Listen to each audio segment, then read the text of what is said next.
M4.0, the massive ordnance penetrator weapon, and we're going to show a video that highlights the effects that weapon has. Of course, nobody was down inside the target, so we don't have video from the target. First, on Monday.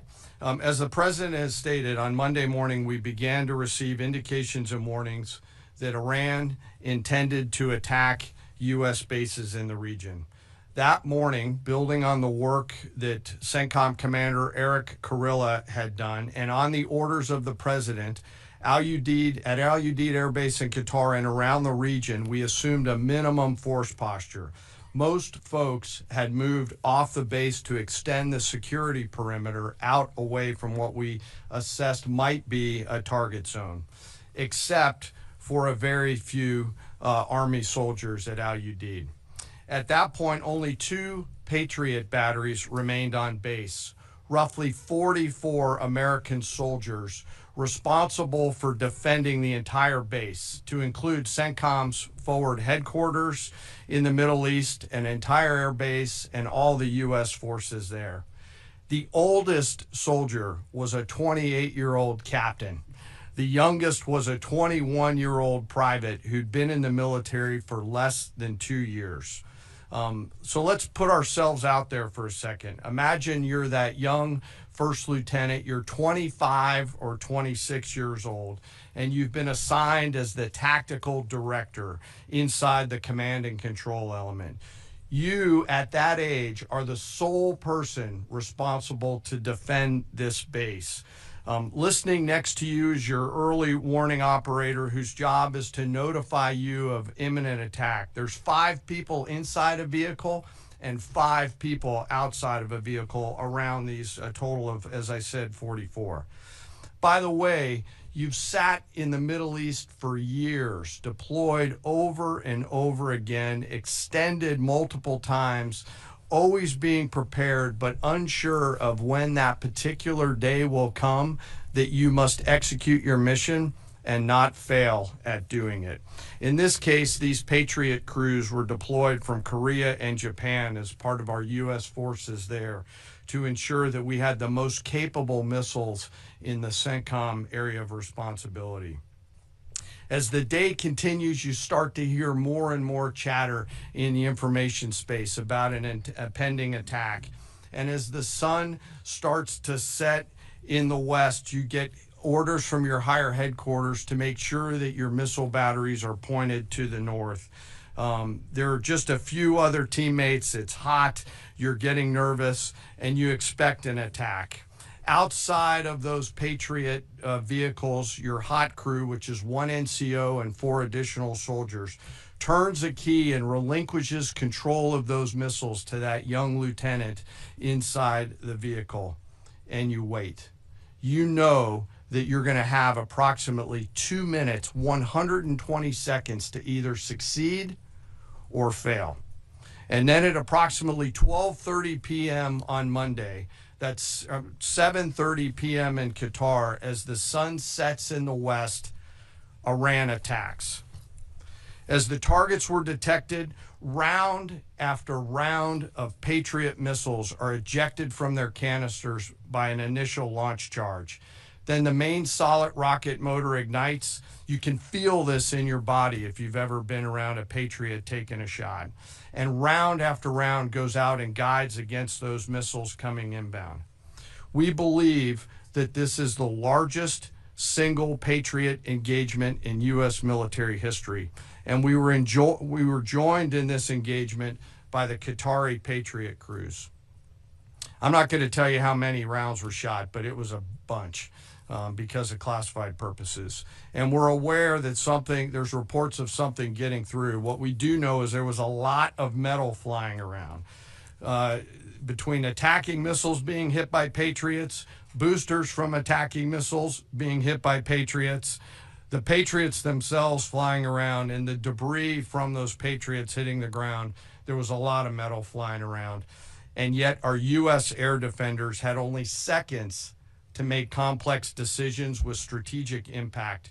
These awesome humans, along with their Qatari brothers and sisters in arms, stood between a salvo of Iranian missiles and the safety of Al Udeid. They are the unsung heroes of the 21st century United States Army. And I know a lot of you have seen the videos online and the excitement as those Patriots departed their launchers and went up and guided. This really demonstrates the combat capability and capacity of our Army air defenders. Simply stated, they absolutely crushed it. If you'd flip this over, thanks. Let me next move to a walkthrough of the GBU-57 massive ordnance penetrator weapon and share a little bit about the planners who did this and their work on the weapon. First, let me set the stage for you. There's an organization in the U.S. called the Defense Threat Reduction Agency, DTRA. DTRA does a lot of things for our nation, but DTRA is the world's leading expert on deeply buried underground targets. In 2009, a Defense Threat Reduction Agency officer was brought into a vault at an undisclosed location and briefed on something going on in Iran. For security purposes, I'm not going to share his name. He was shown some photos and some highly classified intelligence of what looked like a major construction project in the mountains of Iran. He was tasked to study this facility, work with the intelligence community to understand it, and he was soon joined by an additional teammate. For more than 15 years, this officer and his teammate lived and breathed this single target, Fordow, a critical element of Iran's covert nuclear weapons program. He studied the geology. He watched the Iranians dig it out. He watched the construction, the weather, the discard material, the geology, the construction materials, where the materials came from. He looked at the vent shaft, the exhaust shaft, the electrical systems, the environmental control systems, every nook, every crater, every piece of equipment going in and every piece of equipment going out. They literally dreamed about this target at night when they slept. They thought about it driving back and forth to work, and they knew from the very first days what this was for. You do not build a multi-layered underground bunker complex with centrifuges and other equipment in a mountain for any peaceful purpose. They weren't able to discuss this with their family, their wives, their kids, their friends, but they just kept grinding it out. And along the way, they realized we did not have a weapon that could adequately strike and kill this target. So they began a journey to work with industry and other tacticians to develop the GBU-57. They tested it over and over again, tried different options, tried more after that. They accomplished hundreds of test shots and dropped many full-scale weapons against extremely realistic targets for a single purpose: kill this target at the time and place of our nation's choosing. And then, on a day in June of 2025, more than 15 years after they started their life's work, the phone rang and the President of the United States ordered the B-2 force that you've supported to go strike and kill this target. Yesterday, I had the incredible honor and privilege of spending time with these two Defense Threat Reduction Agency officers who've given so much. One of them said, quote, "I can't even get my head around this. My heart is so filled with the pride of being a part of this team. I am so honored to be a part of this." To you both, thank you, and thank you to your families. Operation Midnight Hammer was the culmination of those 15 years of incredible work. The air crews, the tanker crews, the weapons crews that built the weapons, the load crews that loaded it. Before I run through this video today, I want to talk a little bit about weaponeering and what goes into an attack. Weaponeering is the science of evaluating a target. I mentioned all of those factors before that these two DTRA officers had thought about. Ultimately, weaponeering is determining the right weapon and fuse combination to achieve the desired effects and maximum destruction against a target. In the case of Fordow, the DTRA team understood with a high degree of confidence the elements of the target required to kill its functions, and the weapons were designed, planned, and delivered to ensure that they achieve the effects in the mission space. By the way, In the beginning of its development, we had so many PhDs working on the MOP program, doing modeling and simulation, that we were quietly and in a secret way the biggest users of supercomputer hours within the United States of America.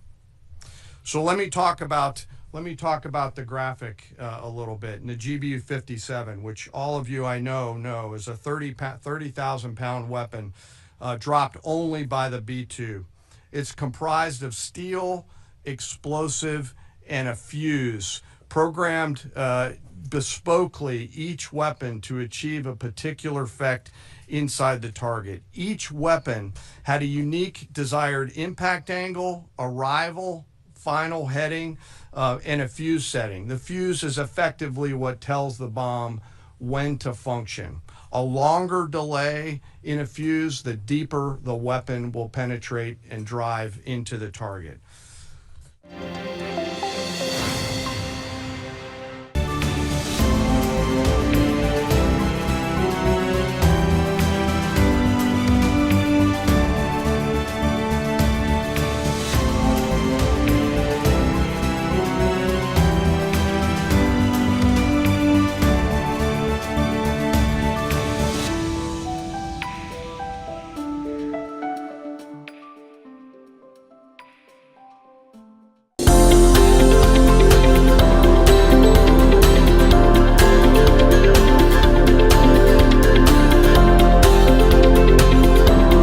In the vibrant state of Gujarat, a quiet revolution is taking flight, empowering women and transforming rural economies. Two central government schemes, Drone Didi and Lakhpati Didi, are at the forefront of this change, proving that with opportunity and support, women can achieve remarkable financial independence and uplift their communities. These initiatives are not just about financial aid, they're about fostering self-reliance, breaking traditional barriers, and harnessing the immense potential of Nari Shakti. The Drone Didi scheme is equipping rural women with cutting-edge technology, turning them into skilled drone pilots and service providers for the agricultural sector. From spraying fertilizers and pesticides with precision to monitoring crop health, these Drone Didis are revolutionizing farming practices and earning significant incomes. In Gujarat, 58 women have successfully completed their drone training under the Namo Drone Didi Yojana. Gujarat's Drone Didis have generated an income of 24,66,000 rupees in the first 9 months of the scheme being launched. नमस्ते, मेरा नाम पट्टन डिम्पल अरशद भाई है। मैं पाटन जिले के पाटन तालुके के मिठीवावड़ी गांव की रहने वाली हूँ। मैं पिछले 2 साल से लक्ष्मीबाई नाम के सखी मंडल के साथ जुड़ी हुई हूँ और सरकार की जो नमो ड्रोन दीदी योजना है उसमें मैं ड्रोन दीदी हूँ पाटन में। और मैंने जब मेरी ये ट्रेनिंग शुरू हुई तो GNFC द्वारा मुझे ट्रेनिंग दी गई थी और उस GNFC की निर्देश विंग के द्वारा मुझे एक ड्रोन मिला है और सिर्फ इस ड्रोन मिलने के बाद मेरी आजीविका बहुत बड़ी है। ड्रोन के द्वारा मैं किसानों के खेत में जाके उसके अलग अलग खाद और कीटनाशक के छिड़काव करती हूँ। उसके जो पैसे आते हैं उससे मेरी आजीविका बढ़ी है। नमस्कार, मेरा नाम कल्पना विनोद वानखड़े, मैं महाराष्ट्र से अमरावती जिले से आई हूँ और मैं धन्यवाद देना चाहूँगी नरेंद्र मोदी जी का, जिन्होंने हमको ये महिला सक्षमीकरण का ये जो हमारे कंधे पे दिया है, उनका मैं धन्यवाद चाहूँगी। और मैं धन्यवाद चाहूँगी RCF का, जिन्होंने हमें चुना और बहुत ही अच्छे से ट्रेनिंग दी। इस ट्रेनिंग के दौरान हम ड्रोन कैसे उड़ाना है, खेती को कैसे उपजाऊ बनाना है, कमी मात्रा में, कमी पानी के मात्रा में हम ये खेती के लिए बहुत ही अच्छा ड्रोन है और मैं धन्यवाद चाहूँगी, इन्होंने हमको ये दिया है। Parallel to this, the Lakhpati Didi initiative focuses on making women from self-help groups financially independent, aiming for an annual income of over 1 lakh rupees. Through training, financial assistance, and market linkages, women are venturing into diverse sectors, turning traditional skills into thriving businesses. Over 1.5 lakh women in Gujarat have already achieved financial independence, with their annual incomes exceeding 1 lakh rupees under the Lakhpati Didi initiative. The Gujarat government has launched a campaign to make 10 lakh self-help group women Lakhpati Didis. हमने देश की आर्थिक प्रगति के लिए इन करोड़ों महिलाओं की आमदनी बढ़ाने का संकल्प लिया। हम इन बहनों को लखपति दीदी बना रहे हैं। करीब 1.5 करोड़ महिलाएं ऐसी हैं जो